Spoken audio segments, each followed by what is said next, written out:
Recap: a tired 22-year-old physics student finishes a late shift in a mall restaurant and finds the exit locked. After calling security, he watches as a distant guard approaches, and then a masked figure in running clothes steps from the shadows and attacks without warning. What follows is a desperate flight through empty corridors, a terrifying hunt by a relentless psychopath behind a clown mask, and a brutal chain of confrontations inside the deserted mall. Will he survive the night?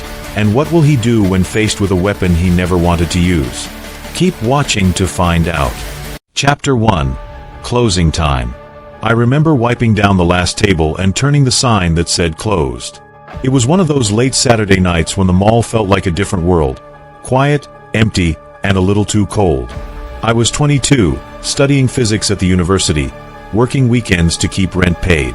My apron was folded at my waist, my hoodie still warm from the night, and I just wanted to get home and sleep.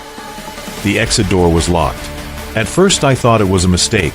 Someone must have hit the auto lock. I tried the doors, then the back hallway, then the service exit. Nothing.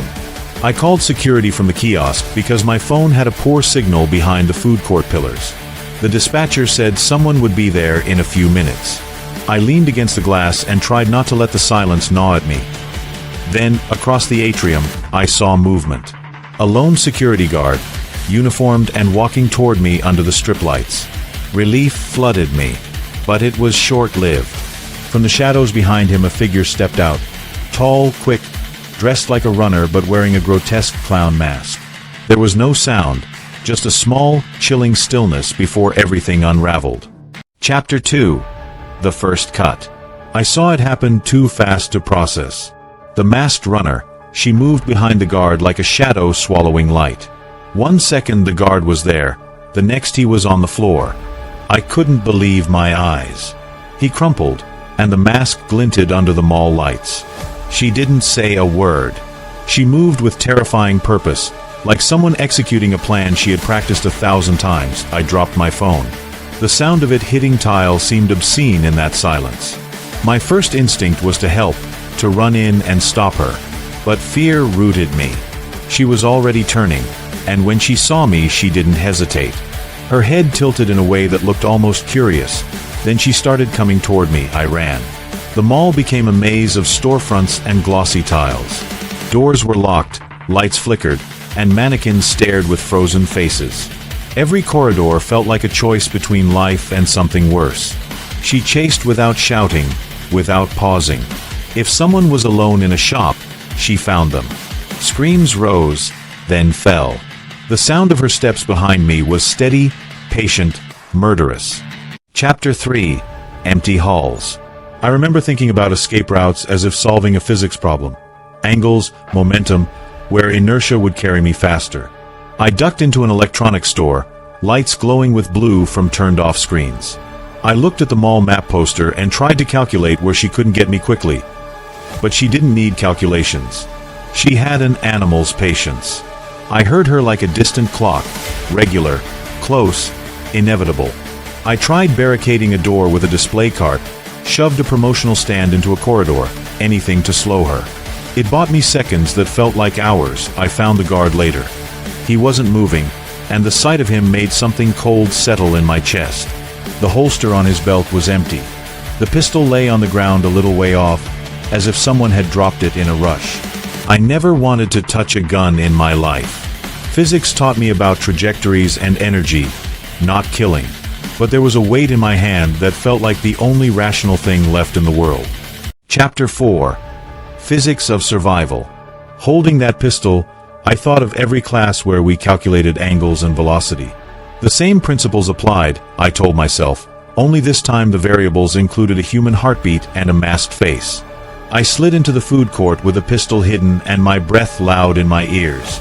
She loomed at the far end, a smear of color in a clown mask, running jacket dark with dust or worse. When she turned and saw me, it was like the air changed.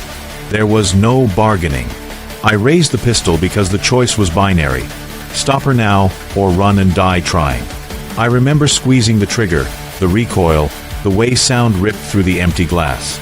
She stumbled backward. For a moment the world narrowed to a pinpoint of terror and relief. Then she fell. Chapter 5. After the shot. I dropped the pistol as if it burned my hand. The mall felt too loud, and then too quiet. Sirens started far away, then closer. People who had hidden came out slowly, their faces pale and raw. Paramedics and police flooded the atrium, lights flashing on reflective surfaces. I sat on a bench and watched as they covered her, as if doing what needed to be done could stitch the night back together. They asked me questions, their voices neat and businesslike. I answered in small, precise sentences because my hands shook and I couldn't trust anything bigger than facts. They zipped an evidence bag over the body. For a moment I felt something like closure. The terror had shape. It was contained in a bag. I wanted to collapse into sleep and never wake up. Chapter 6. The Vanishing. Later, when things had slowed, when duffel bags and tape and quiet conversations replaced the chaos, I looked back at the place where they'd bagged her. The bag was there. The floor was marked with scuffs and a smear of something that hadn't been there before. We were outside now, under the harsh halogen of the service entrance, and someone said we should go home, get rest. I glanced one last time through the glass doors.